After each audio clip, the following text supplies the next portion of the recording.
dust and deceptions. The Arizona desert burned red under a dying sun, its rays casting long shadows across the parched earth as Eliza Kane rode toward the Sunset Sisters ranch. Her black stallion, Raven, snorted, his hooves kicking up clouds of dust that clung to the air like a warning.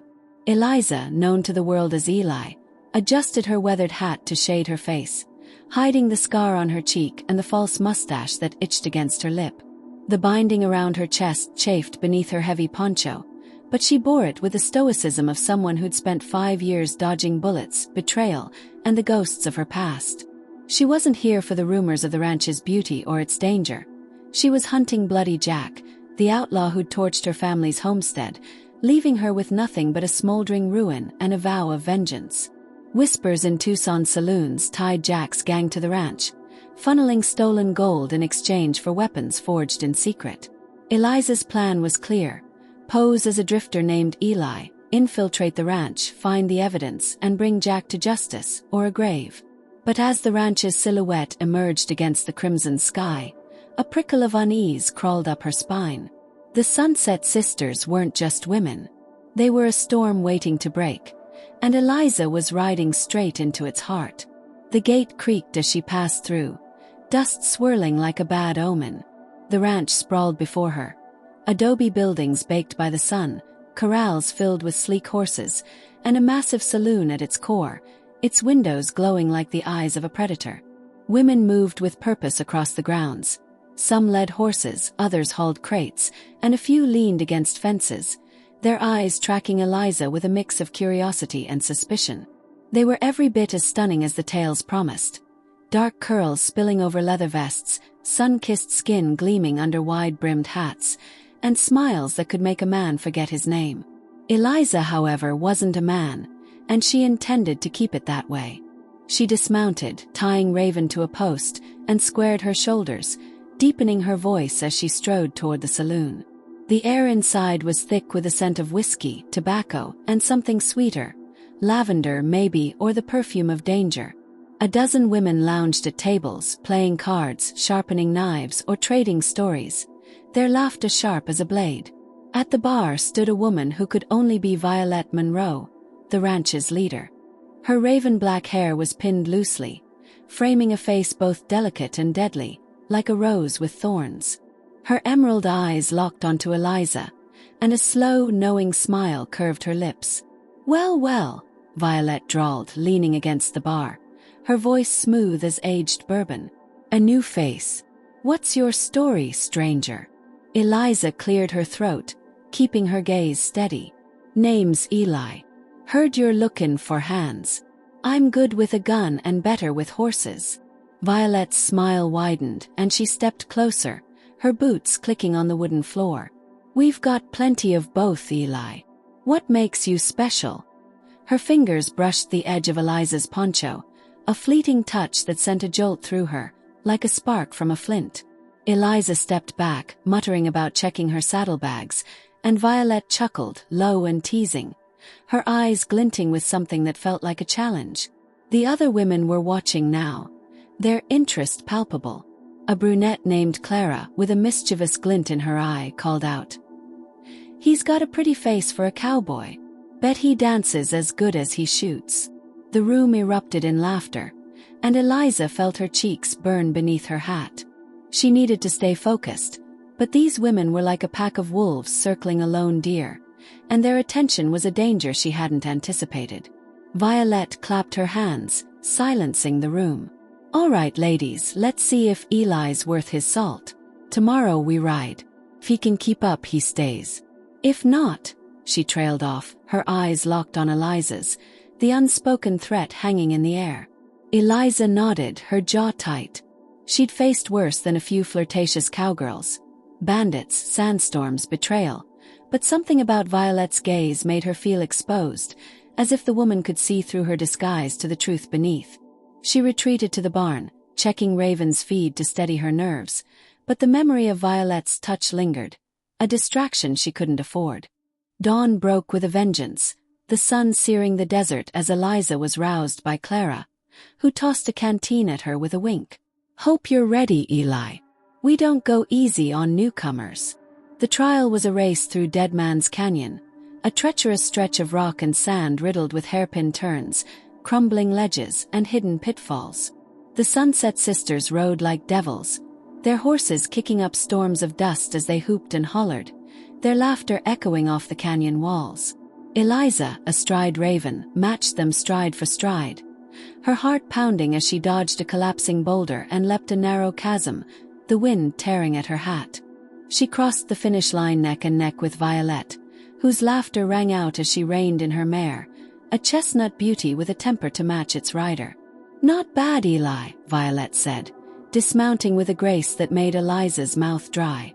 She leaned close, adjusting Eliza's hat with a lingering touch, her fingers brushing the side of her neck. "But you're sweating like a man with a secret." Eliza mumbled an excuse about the heat, her voice rougher than intended, but Violette's eyes held hers a moment too long, as if she could see through the mustache and the lies. The other sisters cheered, clapping Eliza on the back, but their smiles were laced with curiosity, and she felt the weight of their scrutiny like a noose tightening. That night, the saloon was alive with music and revelry, the piano's notes mingling with the clink of glasses and the hum of conversation. The sisters insisted Eliza join them, and she found herself dragged into a dance by Clara, whose hands were firm on her waist, her body swaying too close for comfort. "You're too stiff, Eli," Clara teased, her breath warm against Eliza's ear, sending a shiver down her spine. "Loosen up, or I'll think you're hiding something." Eliza stumbled through the steps, her mind racing to keep her voice low and her movements masculine, but Clara's laughter and the press of her fingers made it hard to think. When Violette cut in, her touch was lighter but far more dangerous, her fingers grazing Eliza's spine as she leaned in, her lips close enough to feel the warmth of her breath. "You're a mystery, Eli," she whispered, her voice a velvet blade. "I like mysteries." Eliza's heart thudded, and she pulled away, muttering about needing air, her boots heavy as she fled to the barn. She leaned against Raven's stall, her pulse hammering, the memory of Violette's touch burning like a brand. She needed to focus. Her mission was to find evidence of Bloody Jack's dealings, not to get tangled in the sisters' games. Under the cover of darkness, Eliza slipped into the shadows of the barn, her fingers prying open a crate hidden behind a stack of hay. Inside were rifles, their barrels stamped with Jack's insignia, a skull pierced by a dagger. Her breath caught, proof of the ranch's connection to the outlaw. But before she could investigate further, a shadow loomed behind her. It was May, a sharp-eyed cowgirl with a scar across her cheek and a revolver on her hip. "Looking for trouble, Eli?" she asked, her voice low and dangerous. Eliza played dumb, claiming she was checking for rust, her hands steady despite the pounding in her chest. May didn't buy it, but she let it slide, her gaze lingering with a mix of suspicion and intrigue. "Watch yourself, pretty boy," she said, brushing past Eliza close enough to make her flinch, her shoulder grazing Eliza's in a way that felt deliberate. The ranch was a minefield, and Eliza was running out of safe ground. Days turned into weeks, and Eliza's mission became a tightrope walk.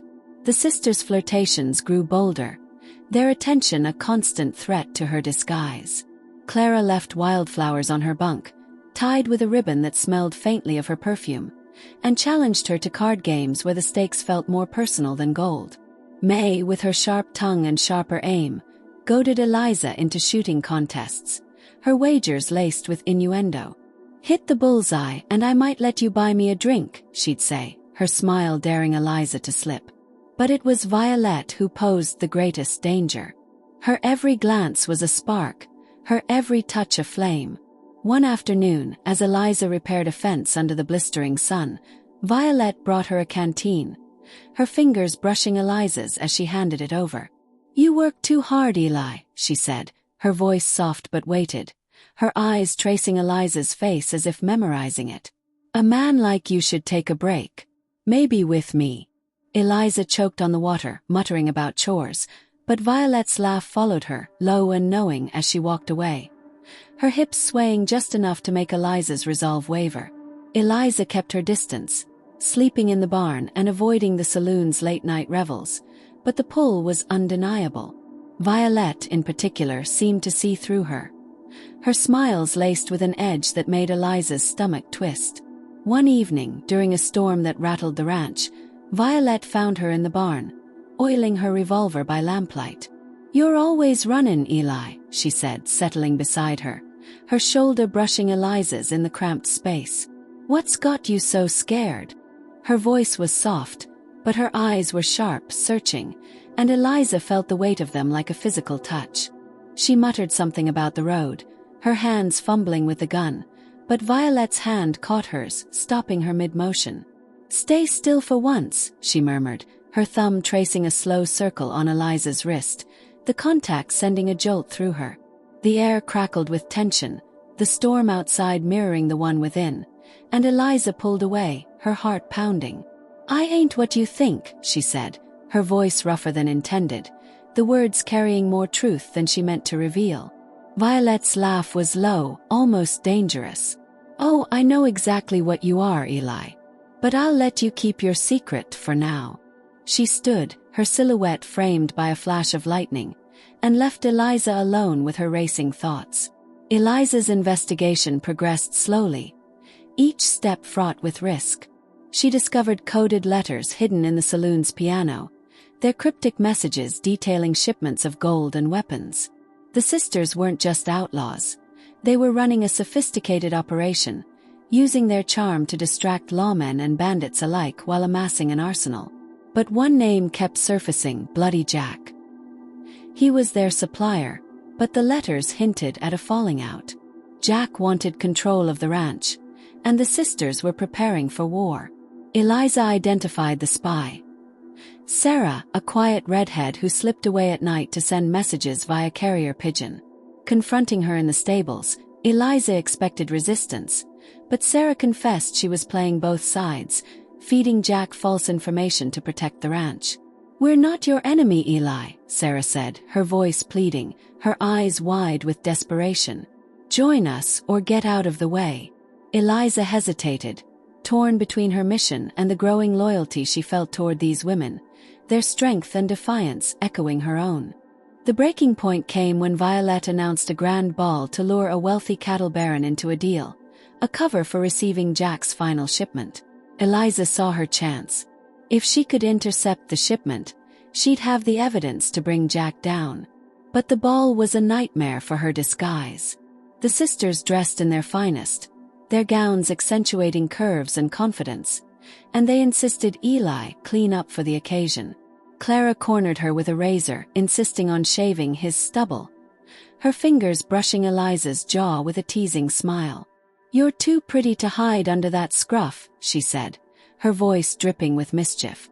Eliza barely escaped by claiming a sudden fever, retreating to the barn to catch her breath. At the ball, the saloon was transformed, lit by chandeliers and filled with music, the air thick with perfume and anticipation.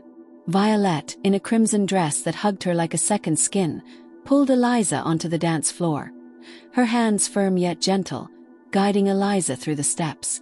"You can't hide forever, Eli," she whispered, her lips brushing Eliza's ear, the warmth of her breath sending a shiver down her spine. The room spun, not from the dance but from the heat of Violette's closeness, her fingers lingering on Eliza's back. Her eyes locked on hers with an intensity that felt like a challenge and a promise. Eliza's resolve wavered, her mission fading under the weight of Violette's gaze, but she spotted Sarah slipping out, a signal that the shipment had arrived. Eliza followed, her boots silent on the dusty ground, and found a wagon loaded with crates in the back corral. She pried one open, revealing dynamite and rifles, enough to start a small war. Her heart raced. This was the proof she needed. But before she could act, a hand clamped over her mouth, strong and unyielding. It was Violette. "You're too curious for your own good," she said, her voice low and dangerous. Her body pressed close as she dragged Eliza to her private quarters, a small house behind the saloon. The door slammed shut, the lock clicking with finality, and Eliza's stomach dropped, her disguise hanging by a thread. Inside, the air was thick with the scent of lavender and leather, the room lit by a single lantern that cast flickering shadows on the walls. Violette pushed Eliza against the wall, her hands swift as she tugged off the hat and ripped away the false mustache, the adhesive stinging as it tore free. Eliza froze, expecting anger, her heart pounding like a war drum, but Violette's eyes softened, a mix of triumph and tenderness in their depths. "Eliza," she said, her voice a caress, the name rolling off her tongue like a secret she'd held for too long. "Did you think I wouldn't know? I've been watching you since the day you rode in."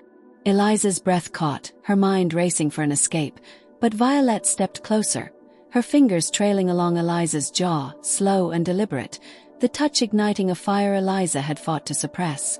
"How?" she managed, her voice barely a whisper. Violette's smile was both predator and promise. "I know a woman's heart when I see one," she murmured, her lips inches from Eliza's, her breath warm and teasing. "I wore a man's boots myself years ago, running from a past I'd rather forget." She leaned in, her hand resting on Eliza's cheek, her thumb brushing the scar that marked her past. "You're not the only one with secrets." Eliza's walls crumbled, the weight of her disguise falling away like dust in the wind. She confessed her mission, to destroy Bloody Jack for what he'd done to her family, the fire that had taken her home and her kin, leaving her with nothing but a scar and a purpose. Violette listened, her expression unreadable, her hand still on Eliza's, grounding her in the moment. Then she revealed the truth. The Sunset Sisters were building an arsenal to overthrow a corrupt governor who protected outlaws like Jack, using their charm and cunning to fund a rebellion. The ranch was their fortress, and Jack's greed had turned him into an enemy. "Join us," Violette said, her voice low, her eyes searching Eliza's. "We could use someone like you." Her hand tightened on Eliza's, the air between them charged with possibility, a current that threatened to pull Eliza under. She wanted to say yes to Violette, to the fight, to the unspoken promise in her eyes, but duty held her back, a tether she couldn't break. "I need to end Jack," she said, her voice steady despite the storm within. "Then we'll talk." Violette's smile was a predator's grin, sharp and alluring. "Then let's end him together." The plan was audacious, born of desperation and defiance. The sisters would stage a betrayal, leaking to Jack that the ranch was unguarded, luring him and his gang into a trap. The ranch was rigged with hidden explosives, mechanical snares, and a secret weapon, a steam-powered exoskeleton cobbled together from train parts and dynamite kegs, hidden in the barn's depths. Eliza and Violette would pilot it, risking everything to crush Jack's forces. The night of the ambush, the ranch was eerily quiet, the stars hidden by clouds heavy with the promise of rain. The sisters donned men's clothing, hats, vests, and fake beards, to confuse Jack's men, their laughter replaced by the steely resolve of warriors. Eliza and Violette slipped into the exoskeleton's cockpit, a cramped, sweltering cage of gears and levers, the air thick with the smell of oil and steam. Violette's shoulder pressed against Eliza's, her presence a steady anchor in the chaos to come. "Don't die on me, Eliza," she murmured, her voice soft but fierce, her hand brushing Eliza's arm. "I've got plans for you." Eliza's heart skipped, but she focused on the controls, her hands steady despite the fire in her veins. Jack's gang stormed the ranch at midnight, 100 men on horseback, their torches casting flickering shadows across the desert. Bloody Jack led them, a towering figure in a black duster, his face scarred and twisted with malice. The sisters struck first, triggering explosives that sent horses rearing and men screaming, clouds of dust and fire erupting in the night. Snares snapped shut, trapping bandits in nets of barbed wire, their cries swallowed by the chaos. Eliza and Violette roared into the fray, the exoskeleton's iron fists smashing wagons and scattering Jack's men like leaves in a storm. The machine groaned under the strain, its boiler hissing as steam leaked from its joints, but they pressed on, their movements synchronized, their trust unspoken but absolute. Jack, unfazed, unveiled his own weapon, a steam-powered cannon mounted on a flatbed, its barrel glowing red as it fired molten lead. The exoskeleton shuddered under a direct hit, its frame buckling, the cockpit filling with heat and smoke. "We're gonna blow," Eliza shouted, wrestling with the controls, her hands slick with sweat. Violette grabbed her hand, steadying her, her eyes fierce in the dim light. "Together," she said, and they charged, the exoskeleton's legs pounding the earth, its fists raised like a titan's wrath. In a final desperate move, Eliza diverted all power to the machine's fists, smashing the cannon and pinning Jack against a burning wagon.